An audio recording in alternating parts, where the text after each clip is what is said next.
Assalamu alaikum, aziz muhterem qarindoshlar. Hammanglarga Allohning salomi bo'lsin. Bugun resmi temini boshlashdan burun bir az quruq baran qiyğim kelib qoldi. Ishlab erib kelgan vaqt to'g'ri kelgachga kayfiyatim tuvarroq bo'lishi mumkin. Sizlarning kayfiyatingizga ta'sir yetkazib kayfiyatingni tushirib yetib qolsam deb azroq hikoya aralashtirib qo'ymoqchi. Biz Uyg'urlar umuman Xitoylar tarafidan siyosining teshida qoldirilgan millat bo'lganligimiz uchun siyosiy haqida bek ko'p narsa bilmaymiz. Gerçi bizni siyosiga to'yindirib etgan bo'lsinmi, siyosiy o'g'inish, parlaq 3-chi umumiy yig'inning hujjatlari, 12-chi navbatlik kengaytirilgan yig'inning hujjatlari falan degandek narsalarni o'g'inish qildirib, holimizni qo'ymaydigan bo'lishiga qaramay, aslida siyosatning teshida qoldirilgan bir xalq biz. Onun uchun boshqa millatlar normalda her qanday odatdagi bir jamiyat a'zosi biladigan ba'zi rejalarni Uyg'urlarda hali o'qiganlarmi bilmaydi. Siyosiyda suyuqlantirish degan bir atalg'u var. Biz siyosining teshida qoldirilganligimiz uchun siyosiyda bunday bir atalg'uning borligini Uyg'urchada bunday bir atalg'uni anglab bakmadık. Bunu Türkiye'de yaşayan ve Türkçe biladiganlar pat anlaydı. Türkçe'de bu sulandırmak deyildi. Bu iş mındak. Bir canlılık misal versek. Bir kazan aş ettiniz. Aşının tuzu kilişti. Tatkımı şunda kilişti. Türlük tem kuruşlarını şunda tanıştınız. Bu içişlik şunda pişkan güzel bir aş. Endi muşunun üstüge meyli kaynak, meyli soğuk, ikisini su koyup etseniz ne buldu? Bunu suyuqlandırgan bolasız. Suyuqlandırılışı bilen birlikte bu ne buldu? İçkisiz derecede lavzı bir narsaga aylanıp qoladi.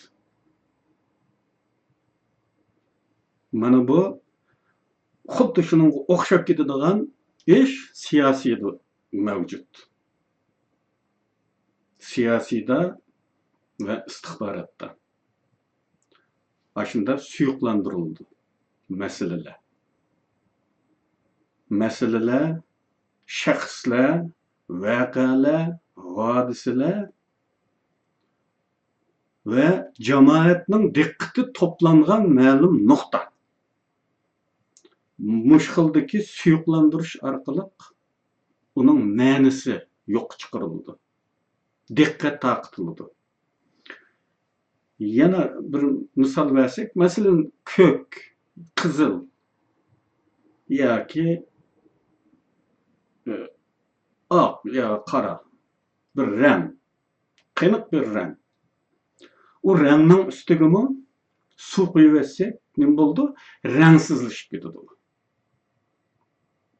Aşağıdan o'xshaydi bu siyosiy kısmı. Endi bunun yana bir varianti insanın tabiatida bo'ladigan bir xil suyuqlantirish. Bu nima desa, insonning tabiiy qo'g'dinish tuyg'ulari tarafidan uyg'otilgan bir qo'zg'alish bu. Psixik tilida instinkt. Bir xil qo'zg'alish. İnsanın kallası acayip işleydi. Bazıda yüzünü qo'g'dash uchun shunda suyuqlantirish ilib boradi.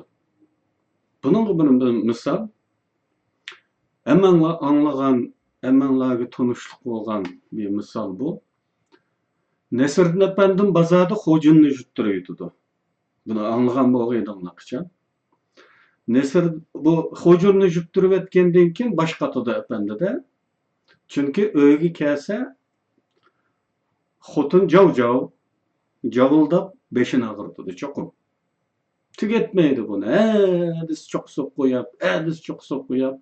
Yeni hocun etti, anda belen hocun etti. Başına ağırdıdı. Bunun için efendi bu xotunun hücumlardan qoğdunuş için tabii halda onun da bir qozguluş boldu, bir instinkt meydana geldi. Neme bu? Bazardan qaytıp öyge kelgenden keyin xotun soraydı. Dadısı, bazarda neme yanılık? Degenden keyin neme yanılık boladı? Hocun jüttürüş. Mani, emmeden jüttüymegen de hocunları ne? Emmesila. Sila mı jüttüydü onlama?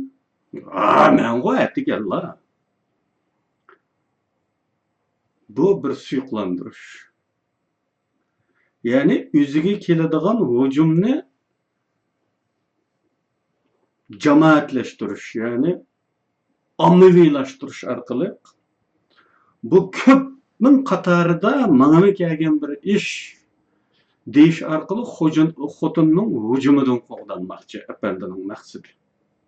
Biz bozorda hammadan hujum jüttüymidi?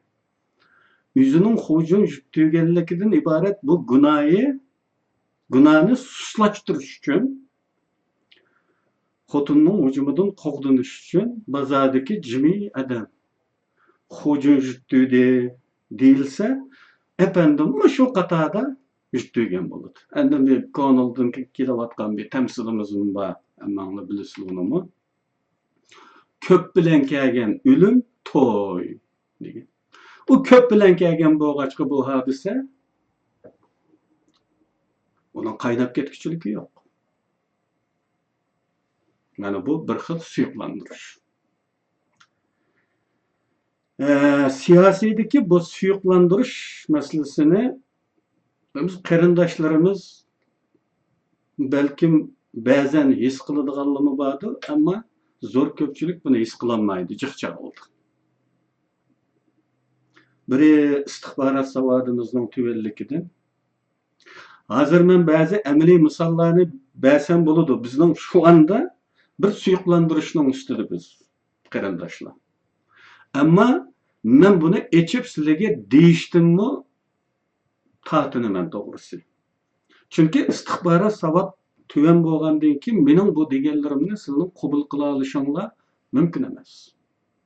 Balkim chiqabar ish qabul qila oladigan, ammo zo'r ko'pchilik deyishi mumkin. Yana bir misolni bir to'qilma misoldan birini. Uyg'urlar köp toplashib o'tiraqlashgan bir davlatda deyli, bu misol. Birisi bosh bo'lib bir mashrab uyushtirdi. Mashrab uyushtirgandan keyin bu yerga hamma Uyg'urlar kelishga boshladi. Dastlabda azroq keldi, keyin birisidan birisi uqib bu mashrabni aytib obdan qizilyotidi, bek bilan bo'layotidi degandan keyin qag'allar uqqanlarga xabar berish orqali mashrabga keldi. Hatta hamma Uyg'ur degidek bu mashrabga to'planib qoldi.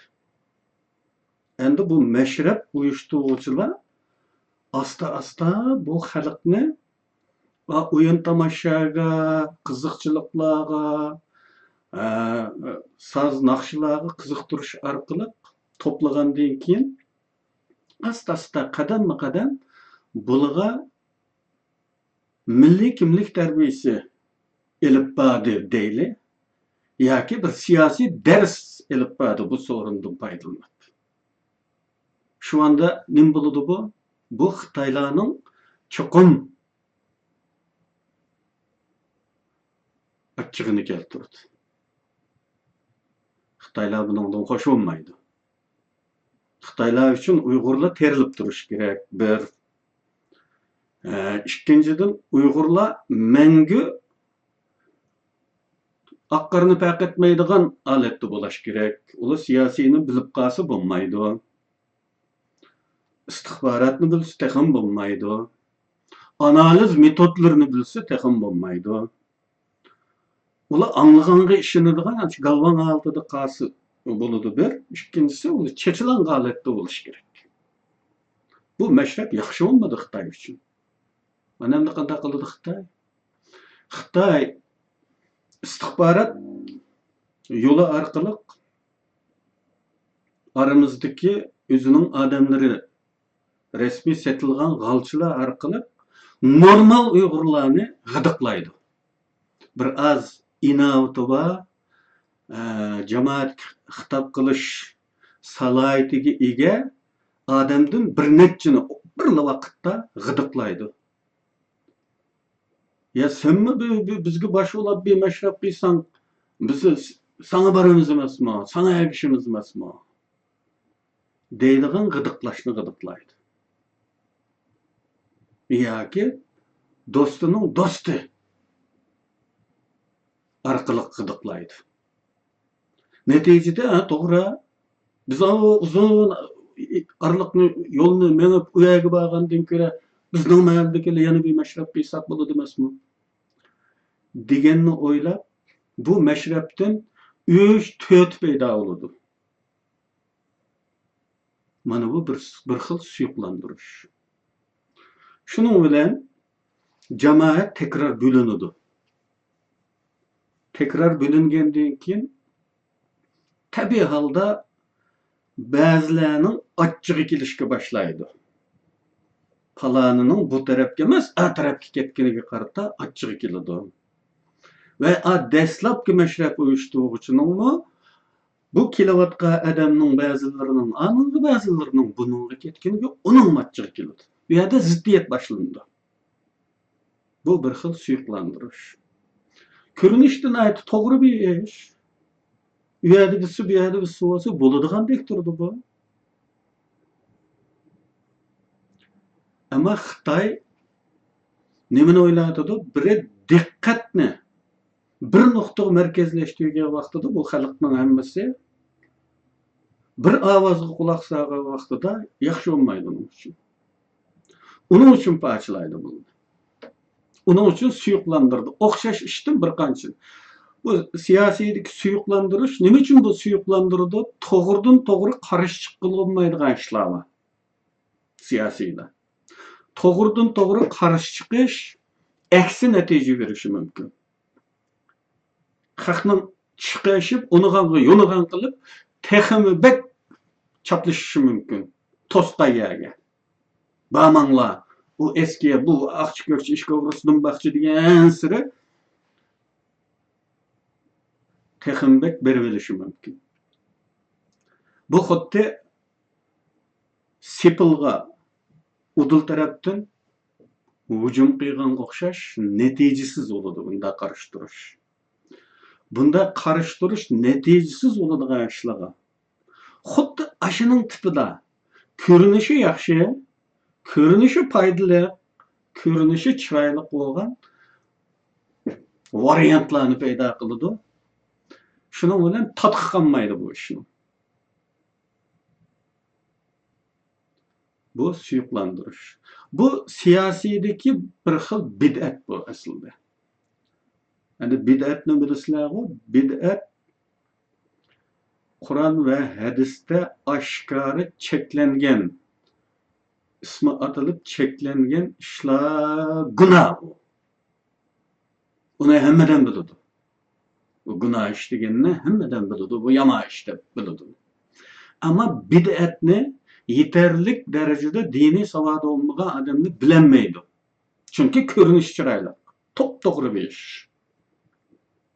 Masalan, kim Qur'on o'qishni yomon deyalaydi?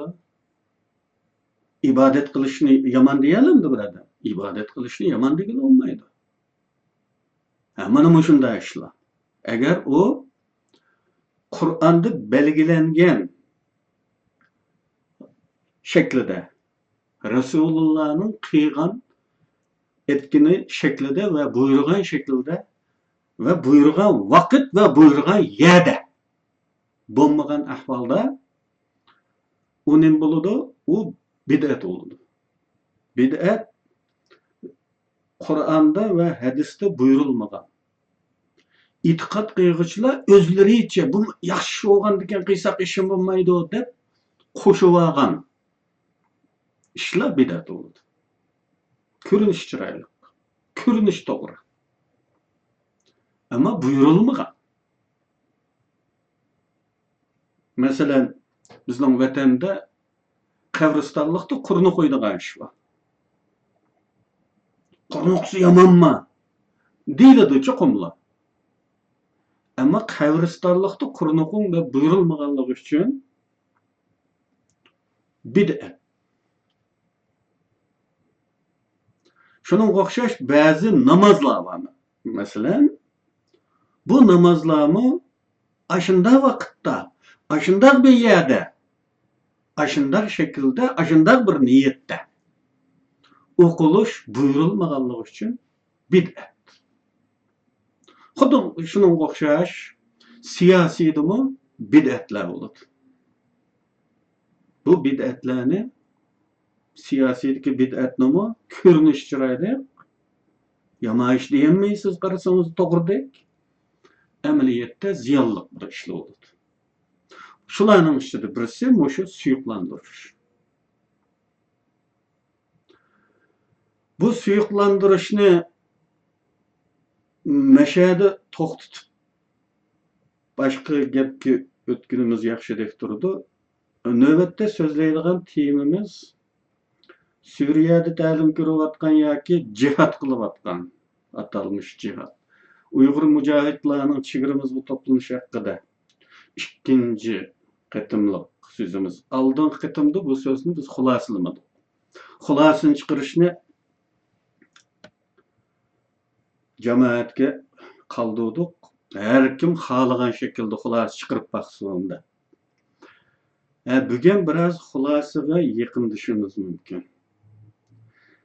Hem bu münasebet bilen muşunda işlerini, muş sözleydiganlarımızı bazı adamlar kabul kılanmayatıdı. Kabul kılmadı. Çünkü istihbarat savadının tüvellikidir. Hatta mahalleden mahallege xessiz ötkülü olmaydıgan vatanımızda uluğu şak, balavakı, qaraçürü ayal yolga çıkıp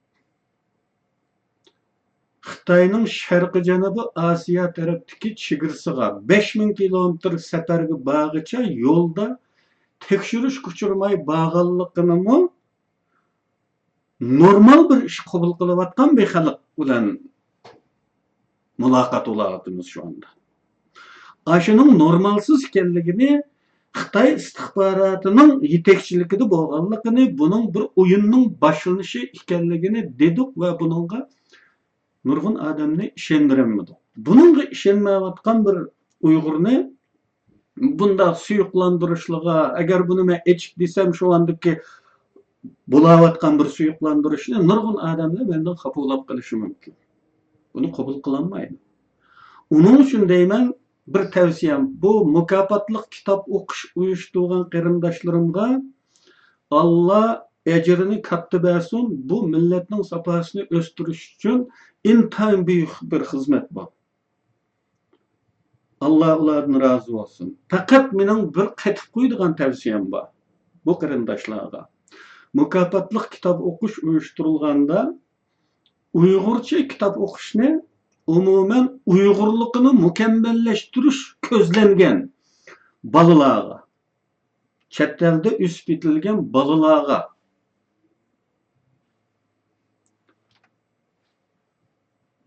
uyushtirib Uyg'urcha kitob o'qishni, umuman bilim olishni, o'z-o'zini yetishtirishni maqsad qiladigan cho'nglarga eng yaxshisi chet el tilidagi kitoblarni, asosli Uyg'urlarning ko'pchiligi bu boshqa mamlakatda bo'lsin, mayli Turkiyada bo'lsin, asosli turkchani o'qib tushuna oladi. Men bunga ishonaman.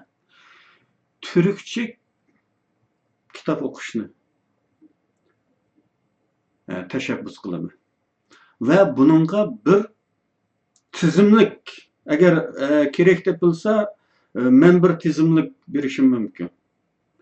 Ya ki bu qarindoshlar umuman istihbaratga oid kitoblarni o'qish kerak degan talabni qo'ysa va shu talab bo'yicha bu mukofot kitob o'qishga qatnashadiganlar istihbarat haqidagi kitoblarni o'qigandan keyin bu kitobdan olgan ta'sirotini, tushanchisini, o'zini hayron qoldirgan yerlarini ilgari hech o'ylab boqmagan, ammo shu anda bu kitobni ko'rib hayron qolgan nuqtalarni bir so'zlab bersa yoki yezib e'lon qilsa, uni baholab selishtirgandan keyin andin mukofotni shuningga qarata taqasa, bu munosabat bilan bizning kichkina istihborot engimiz o'sib qolsa ekan degan umid qilaman.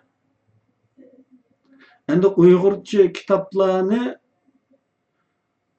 bu chet elda o'sib yetilayotgan bolalarga uyushtirishni tashabbus qilishim, ularning uyg'urligini mukammallashtirish uchun uyg'urcha o'qish kerak bo'ladi. Ammo rostini degan vaqtida uyg'ur tilida nashr qilingan kitoblar bilan bilimlik o'rganilmaydi. Qarindoshlar bu nuqtani to'lib yetish lozim. Uyg'urchaga tarjima qilingan kitob bek az. Önümlük, ahamiyetlik kitaplar bek az. Bularmi istihbaratga oid birmi kitob topilmaydi uyg'ur tilida. Shundaqla siyosiy mulohiza engimizni o'stiradiganga oid kitoblarni bek topilmaydi. Uning uchun eng yaxshisi turkcha o'qisa.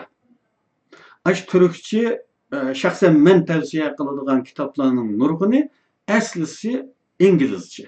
İngilizce o'qib tushuna oladigan qarindoshlar uning original nusxasini inglizchadan topa oladi. Mushunday qilib baqsak, agar bu qarindoshlarimiz sen bir tavsiya tizimliki sunib baqsang degan talabda bo'lib qolsa, men shunday bir tizimlikni hozirlab berishim mumkin. Unda hozirlam demasligimning sababi yetim oqsoqollik bo'lmasin, bilarmonlik bo'lmasin deb tatinaman to'g'risi. Chunki ba'zi odamlar bilan muomala qilishda ehtiyot qilishga to'g'ri keladi. Asalli taqsirotga ketadigan ishim bor millatimizda. Boshqalar hali bir naqshi bor-ku.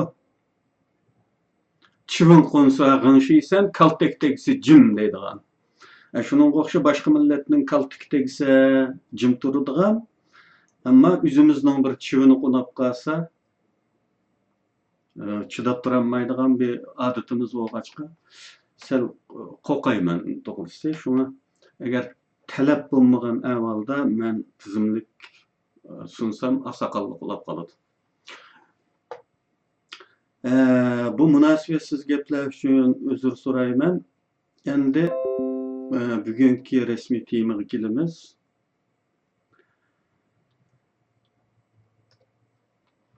Oldingi Suriyaga aloqador so'zimizga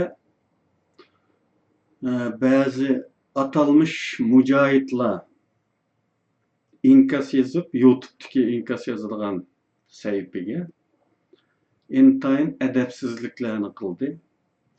Demak, buningdilla ularning mujohid emas, Xitoyning g'alchilari ekanligini faraz qilish mumkin.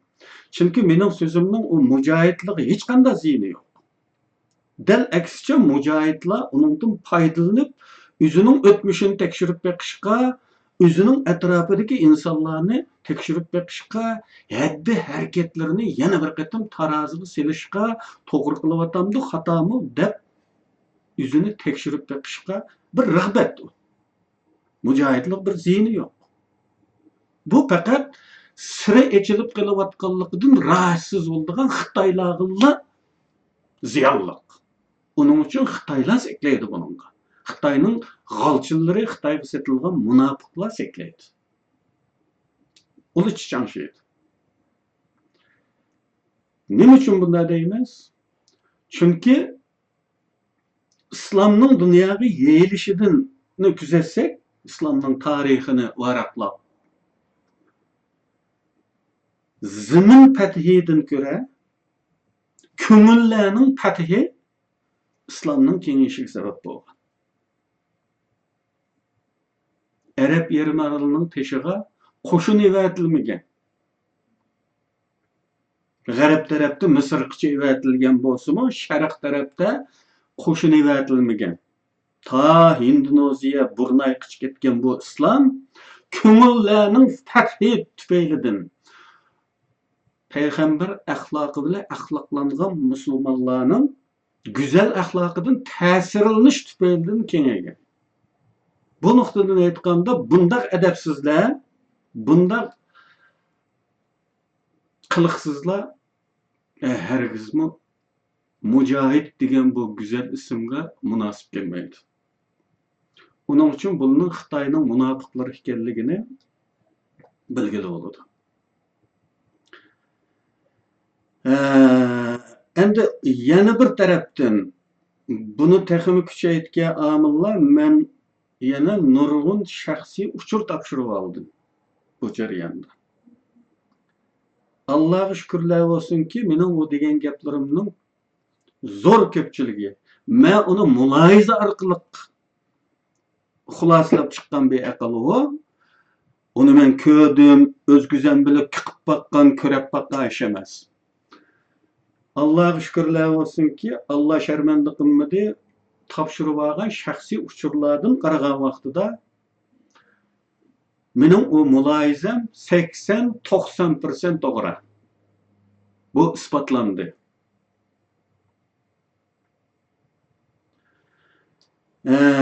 Endi ikkinchi nuqta saddi musulmonlar. Suyumli qarindoshlarım, mujohid yigitlar, masalaga o kadar oddiy qarayotdiki, odam ya yig'ilishini ya kulishini bilolmay qoladi bu ishda. Sharqiy Janubiy Osiyo tarafdan qochib chiqishni aqlab bir shunday yozadi.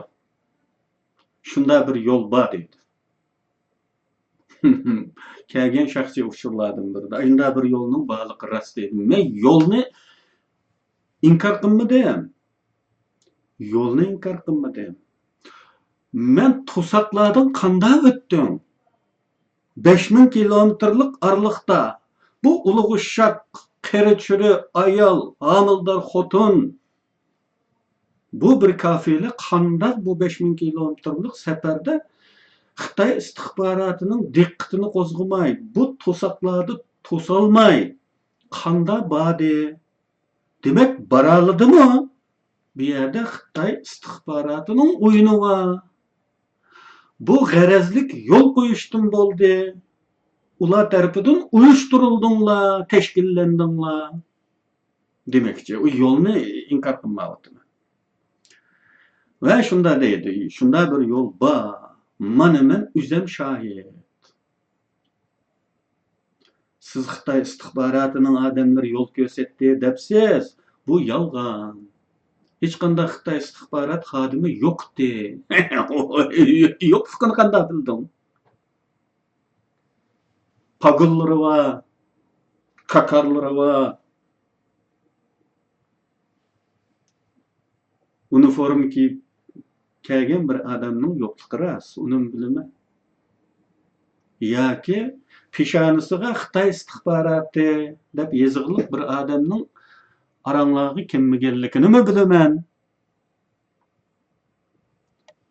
Ammo u Xitoy istixborotining odami bir imom bo'lishi mumkin, bir molla bo'lishi mumkin, bir qori bo'lishi mumkin, yoki yo'l bilarman bir bo'g'ochi bo'lishi mumkin. Pul elib to'saqlardan o'tkazib qo'ya olayman. Manch puldim pul versanglar degan deydigan. Bu bunday shakllarda ko'rildi. İstixborotning xodimi desinlar, u saqchi formasi bilan kelmaydi yoki. Endi bu kadar oddiy bir qarash bu. Hech qanday Xitoy istixborotining xodimi yo'qdi. Bu gapga qarang. Onun için olganda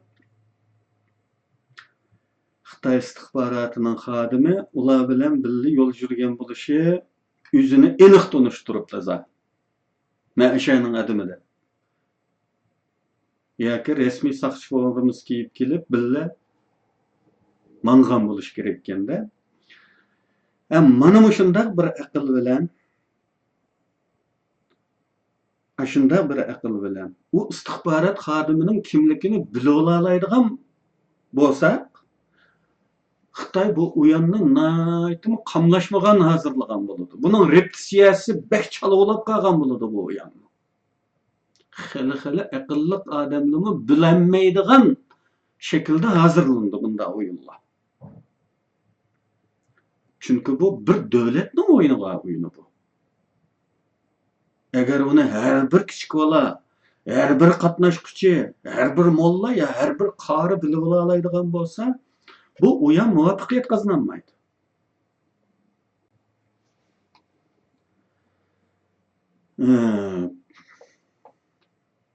Endi ýene bir hata şu. Ýene bir çala gap gapdy. Eger siz muşu narazy bolgan aramyzda Xitaynyň istihbarat edimi ýokdy digen mujahid garyndaşlarym maňa eger täpsili halda keçip çykyş jarýanyny aş wetendik çagda üzüniň jutudy üýdik çagda kandak seferberlik geldi. Kim bu cihat tergibatyny kıldy? Kim Suriýeге berip cihat kılışnyň cennetke futulap birdiganlygyny bunyň kallasyga kuýdy. Bunu maňa täpsili sözläp berseňiz, men şunyň içinden palan aş adam Xitay istihbaratynyň adamy dep höküm gyp beräleymi? Aşynda sözläp berälemsiz, ýezip ilan kıla alamsyz aş geçip çykyş jarýanyňyzy? Üzür intaýyn täpsili inçke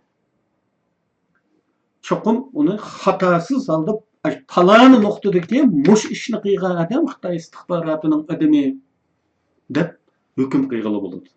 Bu o kadar kıyın iş emas aslında. Endi ýene bir nokta umumen muşu temada gap kıysamlam meýli Pakistanda mevcutlugy hakkında burundun sözü geçibatkan Şarkı Türkistan İslam Partisi ve onun bir üyedeki harbiy kampı, harbiy meşq bazısı hakkındaki mulayizalarimga karşı narazı tillaşlarda izchil bir hata tekrarlanyp men goýa bu mujahidlarning hemmisini Xitaynyň adamlary däwatgan deklet bir täti düşünüşi bar. Garyndaşlarym, men yüzlerce qitim tekrarladym. Her bir neferiniň Xitayga setilişi şert emas. Beşiňizdikilerle munafyk bolsa ýeterlik. Topnyň beşi Xitayga setilgan bolsa ýa-ki Xitay üzü belgilegen adam bolsa ýeterlik. Siz şularnyň aksydan ketibersiz. Kalbyňiz kançylyk sap, kançylyk imanyňyz güçlük, kançylyk muttaqi musulman boluşyňyzdan katty nazar onunğa ägişip ketibersiz. Biri emirgi boýsunuşnyň perizligi hakkydamy birmunça okutuldyňyz. Allah'a, Allah'ın Resulüga ve üzenladım boğan emirge boysununla degen buyruk var İslam'da. Siz o emirge boysunuşni bir periz dep hesaplaysız. Aşında okutuldunuz. Ama İslam'nın buyrup atqan nime üzenladım boğan emirge itaat kılınlar. Xitay belgilegen emirge emas. Üzenladım boğan emirge. Ama siz onu kadar bilisiz. Aylık savat bilen, aylık bilim bilen, heptiyek okugan bilim bilen bunu bilgini olmaydı buna. O üzanglardan bo'lgan amirmi? O Xitoy belgilagan amirmi? Qanday bilasiz uni? 100 qatim takrorlagan o kadar oddiy bir gapni ta'tib tushunayotgan bo'lsanglar, buni qanday bilasizlar? Mana shunday qilib bu amirga bo'ysunish haqidagi bu tabliğlar quloqlaringlarni to'ldirib o'tgan bo'lgandikan, bo'ysunisiz. Onundan boshqa yeningizda pul yo'q deylikki, ko'pchiligi shundaganda yenida pul yo'q. İqtisodiy biqindilik tufaylidan bo'ysunisiz. Kimlik hujjatlaringiz yo'q. Topdan ayrilib hech yerga ketolmaysiz. Uning uchun bo'ysunisiz. Neticede aslida bilsangiz xohlamaydigan ishlarni bilmasdan qilasiz. Shundaqla amirlarınız, mollunuz sizning eng to'g'ri yo'lda ekanligingizni talqin qilib kallangizni to'ldirib turdi. To'xtamay tabliğ bo'ladi. Başqa birisining gapiga o'lsangiz ishonmaysiz. To'g'rini tanlash uchun bir qancha tanlama bo'lish lozim. Buni selishtirsiz. Bumu? Andın bu to'g'ridek turdi deb tanlay olasiz. Siz şu mollangizning gapidan boshqa gapni anglamasangiz, boshqa xabarni uqmasangiz, bir xil. Sizda tanlash imkoni yo'q. Ashula to'g'ri siz uchun. Endi chegara bo'yinlariga to'planish masalasiga qaytib kelaylik. Mana shaxsiy uchur yozganlardan ba'zilarining deyishicha, piyoda va yoki mashinalik, avtobusmi yoki yuk mashinasimi aytavr, qanday bo'lmasin, mashinalik mangladik. Men u ilgirki so'zimda uchoq bilan boramdi, yo'lovchilar uchoq bilan yoki tik uchar bilan yoki quruqliqdan boramdi, piyoda mangamdi, mashina bilanmi. Qurollarni ilib mangamdi yoki qurollarni tashlab mangamdi. Degandiq va buni aniq bir nuqtaga yig'inchoqlamagan. Demak, quruqliqdan mangadiganligi aniq va qurollarni tashlab mangadiganligimi aniq.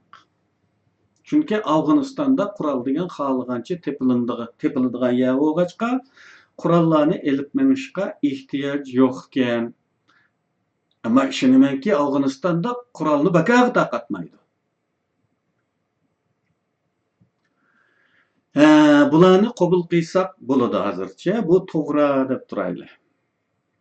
Quruqliqdan qurolsiz avval Turkiyaga kelib, Turkiyadan İran'ı kesip etip Afganistan'a ötüdüğün bir yol var.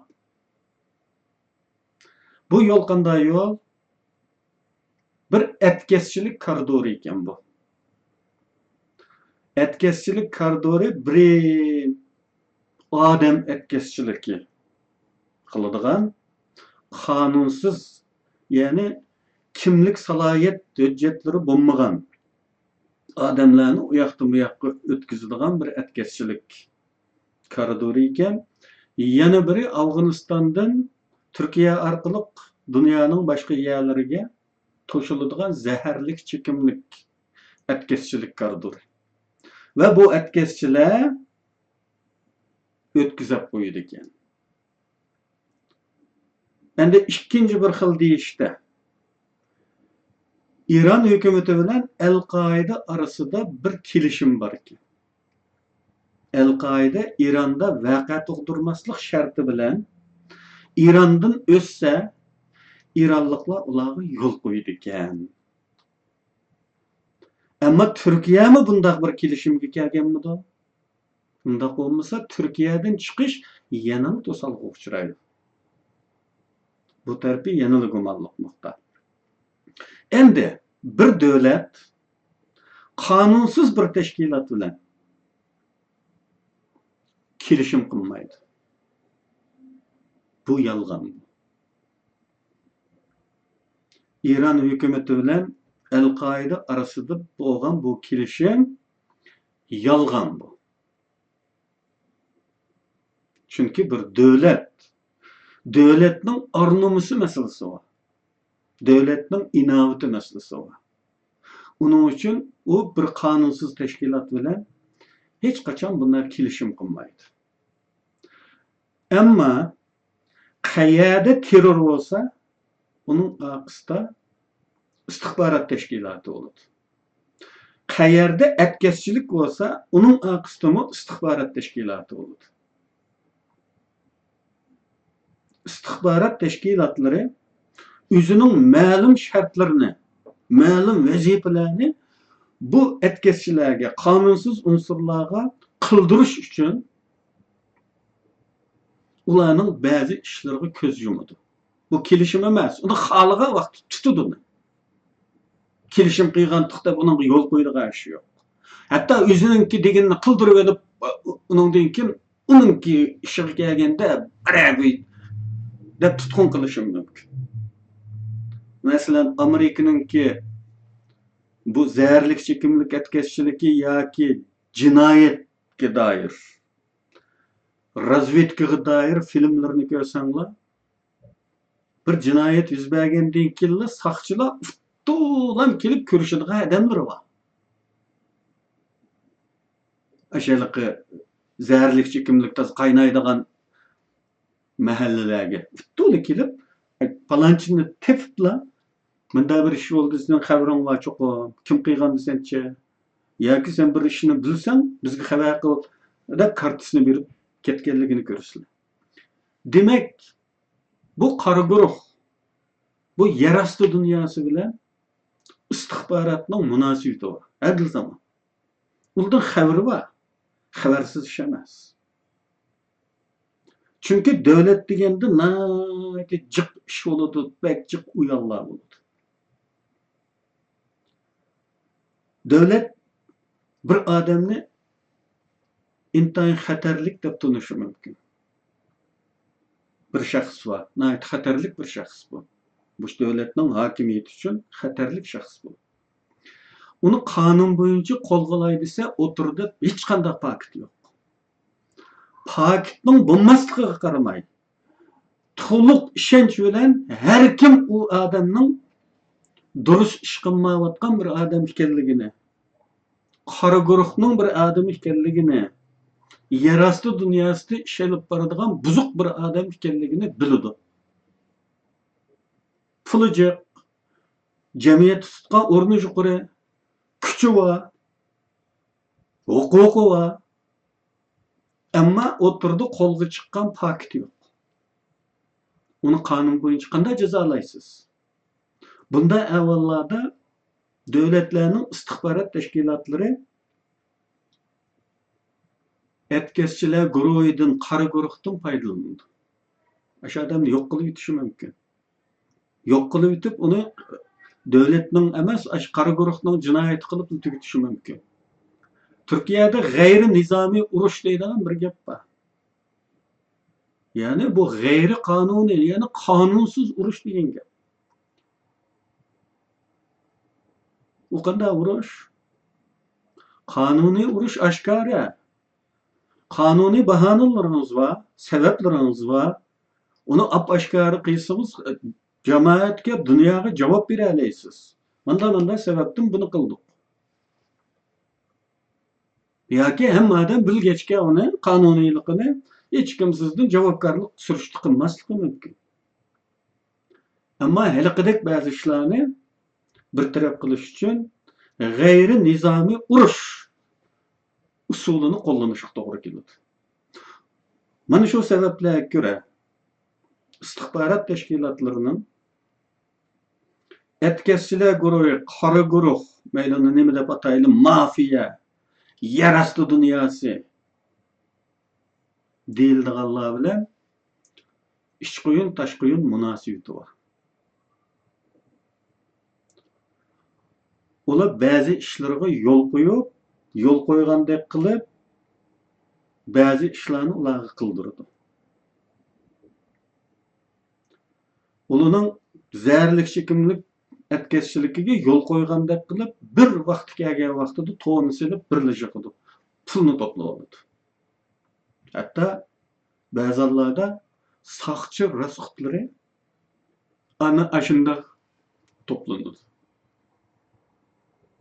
Bazı kanunsuz hareketlerini uyuşturuş için, mesela tashqi dünyada bir istihbarat operasyası uyuşturuş için, onun çıkımlarını devlet maliye hamçıtıdan acıratsa, onun her acıratkan tarmakның eti var. Falan işe mançpul, pukun işe mançpul acıratıldı diye hesap var. Endi bir gayri kanuni istihbarat operasyası urullaştırış için devlet maliyesinden pul algıla olmaydı. Çünkü o iş kanunsuz olganlık için bu parlament azalarına, senatorga, avam palatasıga, tüven palataga, devletning barliq başqurgıcı organidagi kishilarga buni izohlig'i olmaydi. Mana mushunda operatsiyalarning puli zərərlik çekimlik etkisiçilerden toplandı. Zaman zaman kömeslik saladı, bir zamanda torunu selip birleşiyordu. Bunda iş hemme devlette var. Onun için kat'i keskin bir til bilen deyiladigan gap shuki, her qanday etkisiçilikning aqısida istihbarat var, her qanday terrorning aqısida istihbarat var.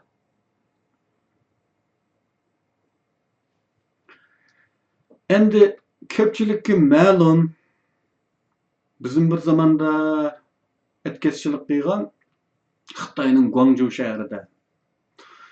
Umuman bu etkisiçilik degan ish, yani cheklangan savdo degan gap, bu munda tarjima qilsak, qonuniy savdo emas, qonunsiz savdo degan gap etkisiçilik. Umuman etkisiçilik kanunsuz bo'lganligi uchun, yo'shirin qilinadigan bo'lganligi uchun, kallini qo'ltiqqa qistirib, jonga tavakkul qilib qilinadigan bo'lganligi uchun nihoyat ko'p foyda qiladigan bo'ladi etkisiçilik degan. Bekchiq birga nechasi foyda qiladigan bir xil tijorat bu. Uning foyda qilishining sababi uning xatarlik bo'lganligi. O halda meseleni ikinci noktadan düşünüşke doğru geldi. Biri, etkisiçilik yolu, adam etkisiçilik, zahirlik, çekimlik etkisiçilik emmisi, bu liniyadan düşünüş, yani biri, hükümet bilen anlaşma yolu. Bu arkalık düşünüş. Endi etkisiçiler noktasından bekçik payda keltügen bolsa bu ticaret. Onun şavalı kıyıcı tarafından bekildi qaralgan vaqtida o naydi jiq pulni uningga bergan bo'ladi. Jiq ziyon tortgan bo'ladi bu. Bir odam jiq ziyon tortsa, yana bir odam jiq foyda oladigan ish. Demak, bular birisi ish qildirmoqchi bo'lsa, bular ajinda jiq pulga qiladi buni. Chunki jonga tavakkul qiladigan ish bu etkisiçilik deydi. Yani bir etkisiçilik koridorining davamlıq bir etkisiçilik koridori var ve öyle adamlarını, mallarını ötküzüdüğün məlum etkisiçi adamlar var deyilse, o adamlar ki meni ötküzüp koy atarapga degan vaqtda o bekçik pul talab qiladi.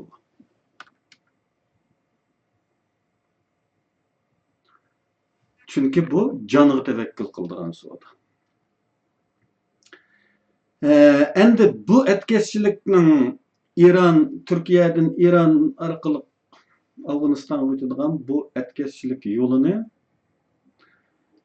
yeni bir tarafından hükümet bilen anlaşma yolunu biraz düşünüp bakana. Yukarıda dep öttük, umumen terör olgan yerde istihbarat var. Etkisiçilik olgan yerde mi istihbarat var? Undaki etkisiçilerge pul tüyle, ulanın kaçak yollardan menişmi istihbaratının dikkatinin sırtıda emas. Bunu Uygurlardan başka her kim biladigan ve işinadigan bir reallik bu.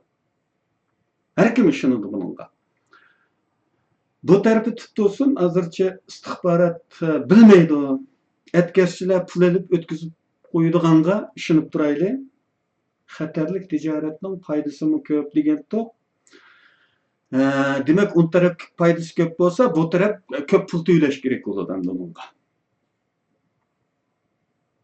Undaqken etkeşçilerinin soraydigan pul miqdari naiti zor bir rakam. Bunu kallamızda tutaylı. Endi bu bizning bu mujohidlarning bu etkeşçiligi tüyleydigan puli qayerdan kelgan? Bu aslida nayt boy, baliq oilalardan kelgan odamlarmidi. Bu tarafini aqlimizda tutayli. Endi yana bir turli o'ylasak, istihbaratning xabari bor deb o'ylasak endi. Xabari yo'q, faqat etkeşçilarga pul to'lab o'tdi. Endi istihbaratning xabari bor. G'arazlik yo'l qo'yish tüfeylidən ötdi degan vaqtimizda nima bo'ldi?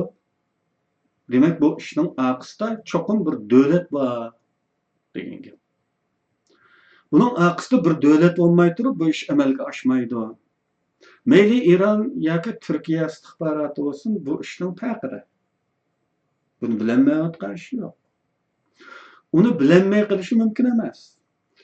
Chunki istihbarotning vazifasi nima? Funksiyasi nima? İstihbaratning funksiyasi saqchininki bilan tamoman ta'tir. Saqchi jinoyat o'tirg'i chiqqan vaqtida, tutilib qolgan vaqtida jinoyat, uni bir taraf qilishga majbur. Mas'ul. Istihbaratchi jinoyat ugisida qimir-qimir qilayotgan vaqtida, hatto jinoyat ma'lum kallalarning ichida o'ylanilayotgan, planlanayotgan vaqtda uni bilib olishni o'zining vazifasi qilgan bo'ladi istihbarat degan. Unda bo'lgandan keyin istihbarat cho'qim bu ishni biladi. Hech kimga bildirmay yetkazib qo'ydi deganga faqatli Uyg'urlar ishonadi. Bugungi dunyoda. Chunki ular Xitoy hukmronligi ichida 5000 kilometrlik bir uzun safarni Xitoylarga tuydurmay bosganligi va manzilga yetganligiga ishonayotgan bir xalq bo'lg'achqa buningga ishonadi. Endi chegaraga yetib borgan mujohidlarning u yerda mavjud bo'lib turishlarini mo'jiz yuz berib, ham shu yerlik hukumat bilmay qolganligiga, ham Xitoylarni amalsiz qolganligiga ishonib turayli. Hozircha bu bir taraf bo'lsin, uni keyin to'xtalayli. Ularning moddiy ehtiyojlari haqidan boshqa turmaydi. Ular Afg'onistondan qurol setib olib, tekrar qurollanib, chegaraga to'plangan bo'lsin. Uningdan keyingi qadami nima bo'ladi? Eslab o'tadigan bo'lsak, 1960-yillarning 5-ida, 60-61'larda bu Amerikaning 5'ida Kennedy, John Kennedy'ning prezident bo'lgan davrida Amerika Tibetlik yoshlarni tarbiyalab 600 qadar Tibetlikni Hind okeanidagi uçak gemisiden uçkan aeroplanlar orqali Himalayaga tashlagan paraşütden 60-yillarda. Himalaya dunyoning o'g'isi deyilgan yerga paraşütden tashlagan. Ammo ularning birmunchasi havoda etib tashlangan. Yerga o'ligi tushgan. Qolganlarning puti yerga tegmayli etib tashlangan. Bir Xitoyning buni qanamay bo'lgan bu chiqim Amerikaliklarni bo'ldi qilishga majbur qilgan. Amerika o zamanda Tibetliklarni pratik qo'llagan. Og'zaki emas, nazariya jihatdan emas, amaliyotda qo'llagan. Va bu ishdan keyin aqmagandan keyin bu bo'ldi qilgan buni. Bugun Bu işten az kem 60 yıl öttü. Kırımdaşlar, 60 yıl. Bu vakit içinde Xitaylarning chegara mudofaasi behad kuchaydi. Sharqiy Janubiy Osiyo tarafdagi qechishlarni ko'may qolganligiga qarablam boshqa yerda ko'may qiladi deb o'ylasak, yana haliqi Uyg'urcha o'ylagan bo'lamiz buni. Bulapmı Tacikistan ve Vahan kordoniga uttu keladigan joylarda Pamir egizligining Xitoylarning tog' ichida mashina kirib chiqa oladigan, harbiy zapaslari saqlanadigan tog'ning ichida askariy gazarmalar var. Bu jipuchini men 80-yillarda tuygan. 80-yillarda bu yerga, bu rayonga ma'lum bir katavaşqa hamrohlab borgan bir saboqdoshimiz qaytib kelgandan keyin bu tog'liqda bir sapyor polki tog' teshayotganligi haqida ma'lumot berdi. Normalda sapyorlar nurg'un bir qo'shinning ichida bir diviziyada bir rot kadar sapyor bo'ladi. Sapyorlar yo'l yasaydigan, ko'vrik soladigan, askariy qurilishlarni qiladigan odamlar. Ya'ni Xitoycha gongbing degan, ishchi askar degan. Bir polk ishchi askarning tog' teshayotganligini hisob qilsangiz mana endi bu yerga eng az bir korpus va yoki gruppovoy korpus makallashadigan bir yerni hozirlayotidi deganni qiyos qilgan bo'ladi. Unda olmaganda bir polk ishchi askar ishlamaydi yani. Sapyorlar normalda bir qo'shinda az bir rota yoki bir vзвод bo'lishi mumkin. Bir polk sapyorning taqdishidan bu yerda makallashadigan askarning sonini, ko'lamini faraz qilgan bo'ladi. Aşında askar qo'yilgan yer. Chunki Xitoyning O'rta Osiyoga kengayish plani tunigan bugun o'tirib chiqqan plan emas u. Uzundan bor. Xitoyning hatto milliy kollektiv yoshurib engig'i singib ketgan bir g'araz bu. Shum niyat bu. Unda ekan bu hozirlik 80-yillardan bor. İntayin askar var ya. Hem de sani intayin az bo'lgan bu mujohidlarning udulidagi joylar asosan Qaqasdag'liq. Ba'zi yayloqlarda qirg'izlar bor. Janubga uylangan siri tojiklar bor. Uyg'urlar yashaydigan eng yaqin nuqta bir oz sharq shimolda O'ytog', Toshmiliq yoki Yakan tavasining bu tog'liqqa tutashgan qismi. İntayin xatarlik yo'lda u Yakan tarafga tushadigan tosh yo'lmi yo'q.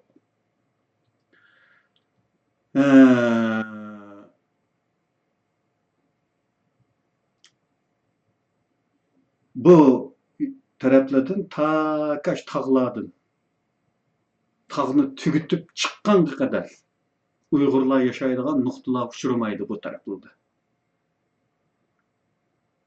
Qirg'iz va tojik chorvachilar yashaydi ve bu Qirg'iz ve tojik chorvachilar tarixdan beri namsiz chegara qarovuli degandek Xitoylar o'ydirib chiqargan sharafli nomlar bor.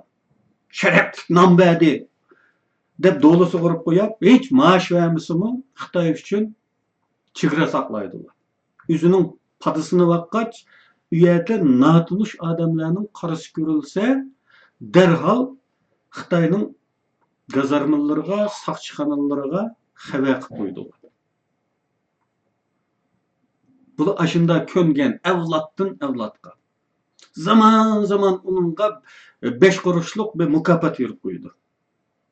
Bu biçara bagrazlar Xitoy uchun xolis chegara mudofaasini olib bordi. Chunki harbiylar chegarada qator tizilib turmagandan keyin u nuqtada, bu nuqtada gazarma qurib turgandan keyin orliqdagi bo'sh yerlardan inson o'talishi mumkin. Askarlar ko'may qilishi mumkin ona. Chunki gazarmalarning orliqlari uzoq. Ammo bu orliqlarda bu nomsiz chegara qorovillari bakaliq, medika, bakaliq yaloqchi ulab Xitoy xabar berdi. Bu tufaylidan bu tarafdagi chegaralarda taki Pokistonga tava Kashmir chegaralarigacha har doim chorvachilar tarafidan bayqilib tutilganlar bo'pla turdi. Mana shunday qilib bu yerlarda mujohidlarning yordamga erishish ehtimoli nolga yaqin. U holda nimalar qila oladi? Faqat tayyorlab qo'yilgan ssenariyada rolini oladi. Xuddi Amerika tashqaridagi operatsiyalarda kerak qiladigan voqea va hodisalar uchun Bin Ladenni adres ko'rsatgandek Xitoy uchun Bin Laden rolini o'ynaydi bular. Barliq yomon ishlar uchun ko'rsatiladigan bir adres bo'ladi bu. O'sha deyiladigan. Bu adres Xitoy tashviqotiga kerakli dalillarni ishlab chiqarish bilan shug'ullanadi. Xitoylarning bir al-qoidasi bo'ladi bular. Bin Laden Amerikaliklarga kerak muddat bo'yicha tutilmay, yamaishlarning hammasining egisi bo'lib bergan. Kerak tutganda sanadan g'oyib bo'lganda, bularni Xitoylar uchun Bin Laden bo'lib xizmat qiladi va taki Xitoyga kerak tugmaguncha tutilmaydi bular. Keyin baribir sanadan tushadi. Qarindoshlar.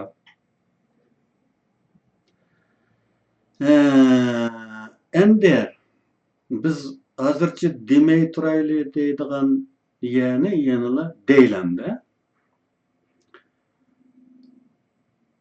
Degan tuqqu agar shu yerlik hukumat, ya'ni bu Tojikiston va Afg'oniston hukumati bilmay qolsin, hozircha bilmaydi deb faraz qiladi dedik-ku. Endi keldik bular biladiganga. Meselenin bir tarafı bunda, bir tarafı bunda faraz qilamiz-da. Bilmaydigan farazimiz bilan ketdik bayam, endi biladigan farazga keldik. Bilasizlar, Tojikiston ikkinchi Pokiston bo'lib qolayotir Xitoy uchun.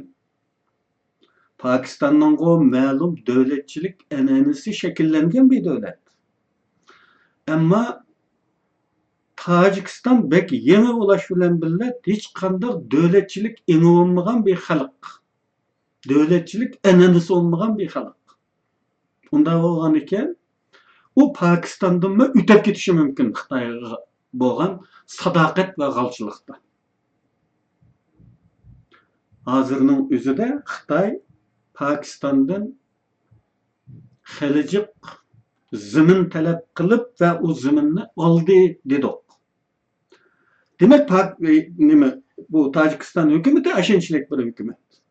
Ya'ni Xitoyning oldida yaroqsiz bir hukumat. Mustaqillik olmagan bir hukumat. Endi bu yerda Xitoy qarshi bir kuchning mavjud bo'lib turishi qandaqchi mumkin?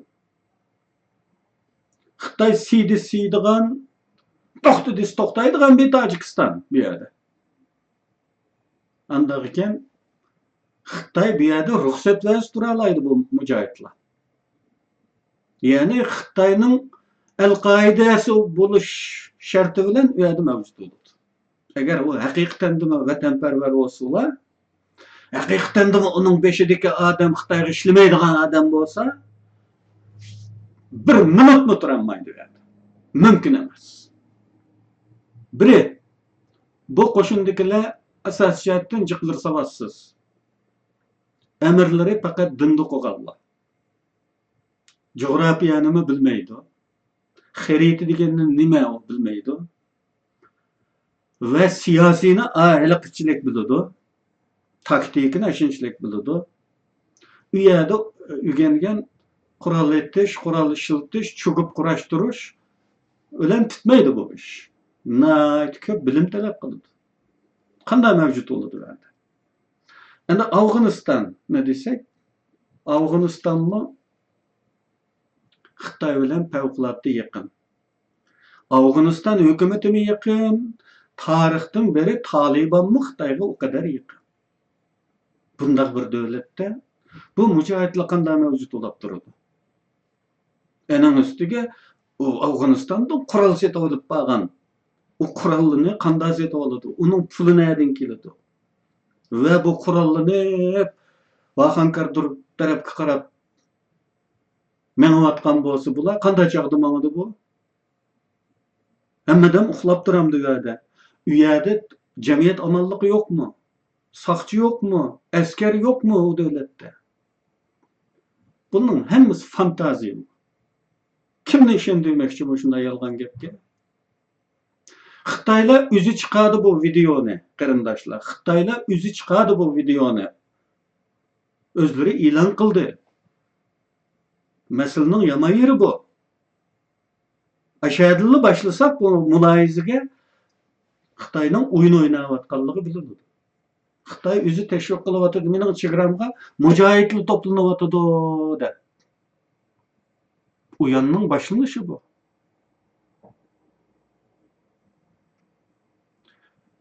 Bula Xitayga kereklik bahanalarını işlep çıkardı.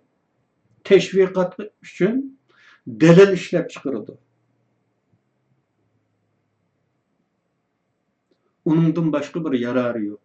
Bunun vazifesi tügeye vaxtıda xuddi Bin Laden'dek sahneden düşüdü, gayip boludu. Bunun qat'iy işenanlyk garyndaşlar. Bugün müşakiç sözley, hazır yana bir dep koyduğan gap, bu aldığın sözümüzden keyin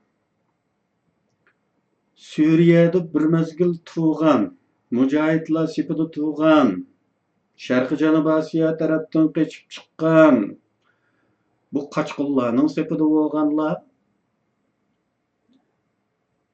uçur yollaşka başladı. İnşallah kelgüsüde biz bunun ucur-bucurlarını tamamen bilimiz inşallah. Ve o vaqtda köpçülük bilen hembeharlışımız bunu. Hazırça emmanlağa Allah medet versin, işlerinlağa muvaffakiyet dileymen, anlığınlağa rahmet, Allah sizlerden razı olsun.